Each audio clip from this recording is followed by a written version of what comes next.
Taste കൂടുതലാണെന്നാണ് അനുഭവിച്ചിട്ടുള്ളവരും കറി ഉണ്ടാക്കിയിട്ടുള്ളവരും ഇത് കഴിക്കുന്നവരെല്ലാം പറയുന്നത്. അതിന്റെ കാരണം എന്താണെന്ന് എപ്പോഴും ചിന്തിച്ചിട്ടുണ്ടോ? മൺചട്ടിയിൽ മീൻകറി വെച്ച് കഴിഞ്ഞാൽ ടേസ്റ്റ് കൂടുതലാണ്. അതിന്റെ കാരണം എന്താ?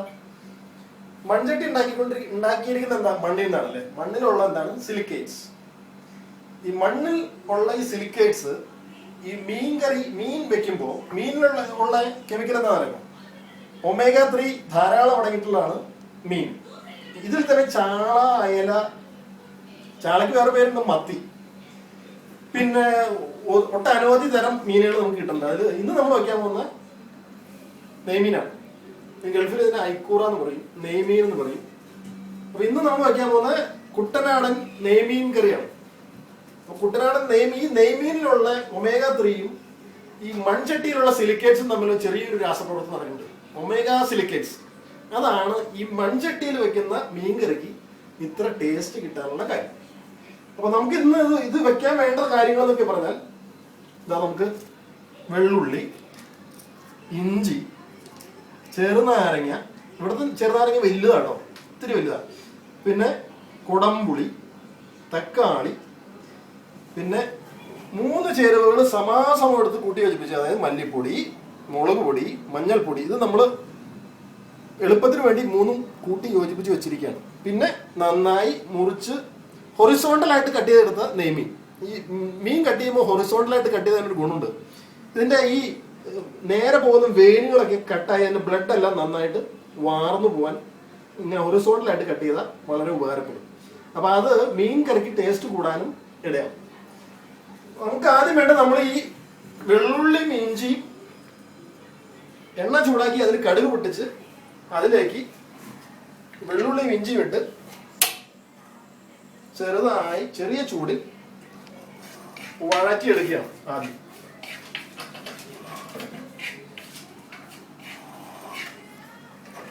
അത് ഒരുവിധം നന്നായി ചൂടായി കഴിഞ്ഞാൽ പിന്നെ നമ്മൾ ഇടുന്നത് ഈ ആദ്യം പറഞ്ഞ 3 പൊടികളുടെ ഒരു കൂട്ട്. മുളക് പൊടി, മഞ്ഞൾപ്പൊടി, മല്ലിപ്പൊടി. ഇത് 3 ഈ ചട്ടിയിലേക്ക് ഇട്ട് അതിലുള്ള ഇഞ്ചിയും വെള്ളുള്ളിയും കടുകും പിന്നെ നല്ല ഒന്നാന്തരം സൺഫ്ലവർ ഓയിലും കൂടി ചേർന്ന ഈ മിശ്രിതത്തിൽ കിടന്ന് ഒരു 103 ഡിഗ്രി ചൂടിൽ ഒന്ന് ചൂടാം. ഓൾറെഡി ഈ ജിഞ്ചറും ഇഞ്ചി ഇതിൽ ചൂടായി കിടക്കുകയാണ്.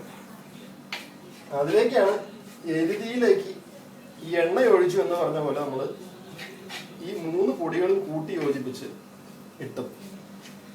ഇതിനെ കൂടെ ഒരു കാര്യം പറയാൻ മറന്നുപോയി. ഒരു തുള്ളി നാരങ്ങ നീര് ഇതിലേക്ക് പിഴിഞ്ഞൊഴിച്ചാൽ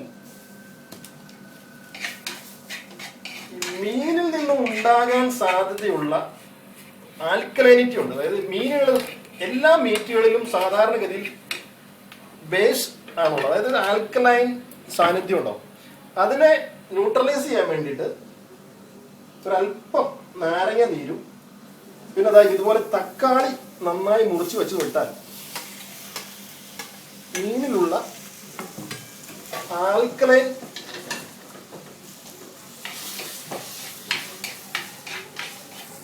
ആ ബേസിനെ ന്യൂട്രലൈസ് ചെയ്യാൻ സാധിക്കും. നമ്മൾ 2 മിനിറ്റ് നേരം ഈ നാരങ്ങ നീര് പിഴിഞ്ഞതും തക്കാളി വിട്ട് ആദ്യം പറഞ്ഞ ചേരുവ നന്നായി മിക്സ് ചെയ്യണം. കേരളത്തിലെ മീൻകറികൾക്ക് ഒഴിച്ചുകൂടാൻ പറ്റാത്ത സാധനങ്ങളാണ് കുടംപുളി, അതല്ലെങ്കിൽ വാളൻപുളി. ഈ കുടംപുളിയും വാളൻപുളിയും നാം നേരത്തെ പറഞ്ഞതുപോലെ മീൻകറിക്ക് ടേസ്റ്റ് കൂടുന്ന 2 കാര്യങ്ങളാണ്. ഇന്ന് നാം ഉപയോഗിക്കുന്നത് കുടംപുളിയാണ്. സാധാരണ വാളംപുളിയിൽ അടങ്ങിയിരിക്കുന്ന ആസിഡ് ഏതെന്ന് പിള്ളേർക്ക് എല്ലാം അറിയാം. ഏതാ? പിള്ളേർക്ക് അറിയാം. വാളംപുളിയിൽ അടങ്ങിയിരിക്കുന്നത് ടാർട്ടാറിക് ആസിഡാണ് അല്ലേ? അപ്പൊ കുടംപുളിയിൽ അടങ്ങിയിരിക്കുന്നത് എന്താ? കുടംപുളിയിൽ അടങ്ങിയിരിക്കുന്ന ആസിഡാണ് കോർട്ടാറിക് ആസിഡ്. മനസ്സിലായോ? വാളംപുളിയിൽ ടാർട്ടാറിക് ആസിഡ്, കുടംപുളിയിൽ കോർട്ടാറിക് ആസിഡ്. ഈ കോർട്ടാറിക് ആസിഡ് നമ്മൾ നേരത്തെ പറഞ്ഞ ഒമേഗ 3യും സിലിക്കേറ്റ്സും ഒക്കെ ആയി ചേർന്നിട്ട് ഒരു വല്ലാത്തൊരു റിയാക്ഷൻ നടക്കും. ഇത് ഇന്ന് വരെ ശാസ്ത്രത്തിന് കണ്ടുപിടിക്കാൻ പറ്റിയിട്ടില്ലാത്ത ഒരു കെമിക്കൽ കോമ്പൗണ്ടാണ് ഈ 103 ഡിഗ്രി ടെമ്പറേച്ചറിൽ രൂപപ്പെടുന്നത്. ഇതാണ് കുട്ടനാടൻ മീൻകറിയുടെ രുചിയുടെ രഹസ്യം. ഒരു 5 മിനിറ്റ് നേരം ഈ പറഞ്ഞ ചേരുവകൾ എന്തൊക്കെയാ? വെള്ളുള്ളി, ഇഞ്ചി, ചെറിയ ഉള്ളി, കുടംപുളിയിൽ നിന്നുള്ള കോർട്ടാറിക് ആസിഡ്, പിന്നെ ടൊമാറ്റോ, ഇതെല്ലാം നാം നന്നായി മിക്സ് ചെയ്യും. ടെമ്പറേച്ചർ 103 ഡിഗ്രി എന്നുള്ളത് ഒരു അല്പം കൂടി കൂട്ടി 115 ഡിഗ്രിയിലേക്ക് ആക്കിയാണ്. അത് മീൻകറി പാചകം തുടങ്ങി 8ാമത്തെ മിനിറ്റിൽ വേണം ഈ ടെമ്പറേച്ചർ കൂട്ടി വെക്കാൻ. അതിനുശേഷം ചെറിയ നാരങ്ങാ നീർ ഒഴിച്ച് കഴുകി വൃത്തിയാക്കി വച്ചിരിക്കുന്ന നെയ്മീൻ്റെ കഷ്ണങ്ങൾ നാം അതിലേക്ക് ആഡ് ചെയ്യണം. ഈ നെയ്മീനെ സ്വീകരിക്കാൻ വേണ്ടിയിട്ട് ഈ ചട്ടി നന്നായിട്ട് ഒരുങ്ങിയിരിക്കണം. അതിനെന്ത് ചെയ്യണം? ടെമ്പറേച്ചർ കുറച്ചുകൂടെ കൂട്ടണം. ഈ രഹസ്യങ്ങൾ ഇപ്പോഴാണ് പുറത്തു വന്നിരിക്കുന്നത്. ഇതുവരെ ആർക്കും ഇതിന്റെ ശാസ്ത്രീയ രഹസ്യങ്ങൾ മനസ്സിലായിട്ടില്ല. നമ്മുടെ പ്രേക്ഷകർക്ക് വേണ്ടി നാം ചട്ടിയിൽ വെച്ച മീൻകറിയുടെ രഹസ്യങ്ങൾ വെളിപ്പെടുത്തുകയാണ്. ഭാര്യ അവിടെ നിന്ന് പറയണ്ട, ഇപ്പോഴേ വേണ്ടെന്ന്. തഴക്കവും പഴക്കവും ചെന്ന എന്റെ അനുഭവം ഞാൻ അവർക്കില്ലല്ലോ. പിന്നെ ഭദ്രമായ കുടുംബജീവിതത്തിന്റെ സമാധാനത്തെ ചൊല്ലി വാമഭാഗം പറഞ്ഞത് ഞാൻ അനുസരിക്കുന്നതേ ഉള്ളൂ.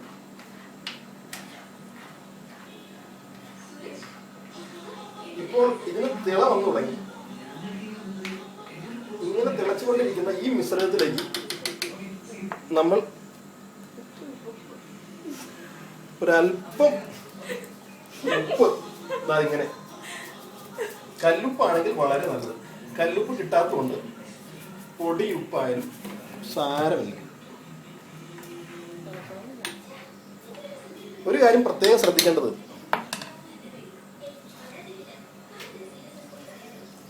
ആവശ്യത്തിന് വെള്ളം മീൻകറിയിൽ ചേർക്കണം എന്നുള്ളതാണ്. കപ്പയുടെ കൂടെയാണ് കഴിക്കുന്നതെങ്കിൽ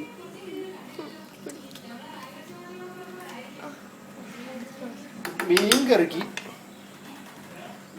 ഒരല്പം ചാറ് കൂടിയിരുന്നാൽ നല്ലതാണ്. നാരങ്ങ നീര് പിഴിഞ്ഞാണ് മീൻ കഴുകുന്നതെങ്കിൽ മീൻ കുഴഞ്ഞു പോകുവാനുള്ള സാധ്യത തീരെ കുറവാണ്. മീൻ ഇട്ടതിന് ശേഷം കാര്യമായ ഉലച്ചിലോ വലച്ചിലോ മീൻ കഷ്ണങ്ങൾക്ക് സംഭവിക്കാതിരിക്കാൻ ശ്രദ്ധിക്കേണ്ടതാണ്.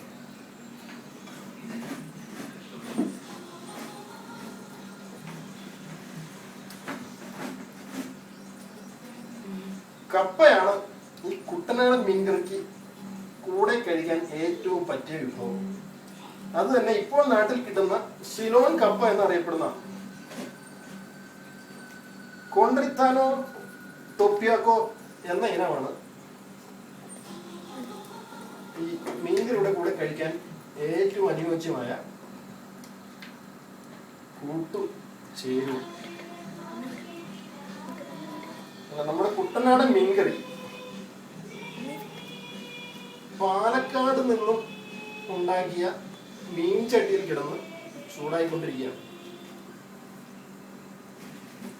പാചകം തുടങ്ങിയിട്ട് 9 മിനിറ്റ് കഴിഞ്ഞു. നമ്മുടെ ടെമ്പറേച്ചർ ഒരു അല്പം കൂടിക്കൂട്ടുകയാണ്.